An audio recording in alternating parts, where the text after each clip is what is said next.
Greetings, children of God.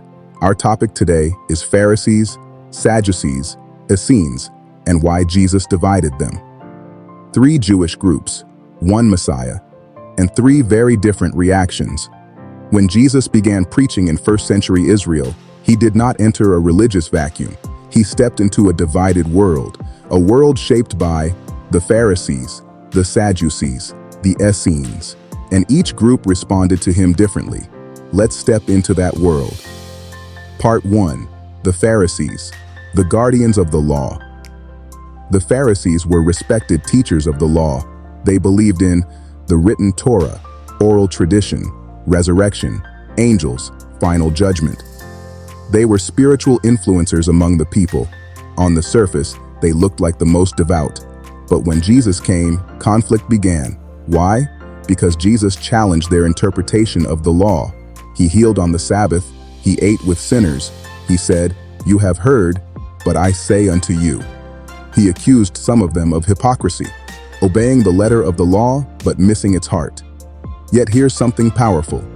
The Pharisees believed in resurrection, something the Sadducees rejected. And Christianity would later affirm resurrection. Not all Pharisees rejected Jesus. Some were curious. One Pharisee even defended the apostles later in Acts. But many saw him as a threat to their authority. Part 2. The Sadducees, the temple elite. The Sadducees were the priestly aristocrats. They controlled the temple. They accepted only the written Torah. They rejected resurrection, angels, the afterlife.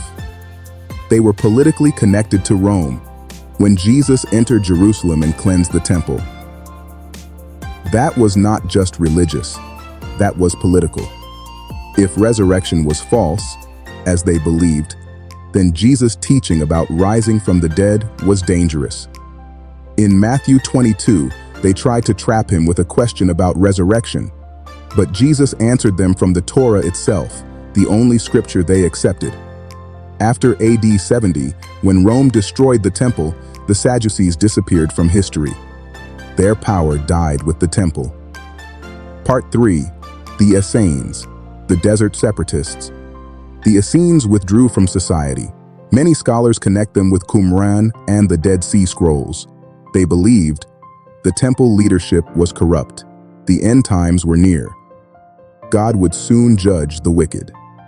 They practiced extreme purity and lived in isolated communities. Interestingly, the New Testament never directly mentions them. Why? Possibly because they had already withdrawn from mainstream society. Some scholars even compare aspects of their lifestyle to John the Baptist's wilderness ministry, though they were not the same group. If they encountered Jesus, we have no record of how they responded. But their expectation of an apocalyptic Messiah was very strong. Three groups, three responses. Let's summarize. Pharisees debated him. Sadducees politically opposed him. Essenes separated from the system entirely. And Jesus challenged all three. He challenged legalism, religious corruption, isolation from society. Part 4. So where did Paul come from? Now, this is powerful. The Apostle Paul tells us himself in Acts 23:6.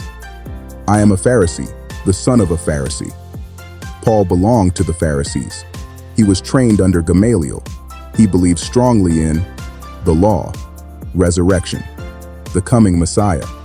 At first, Paul persecuted Christians because he believed they were dishonoring God. But then he encountered the risen Christ. And here's the key. Because Pharisees already believed in resurrection, Paul could argue powerfully that Jesus' resurrection fulfilled Scripture.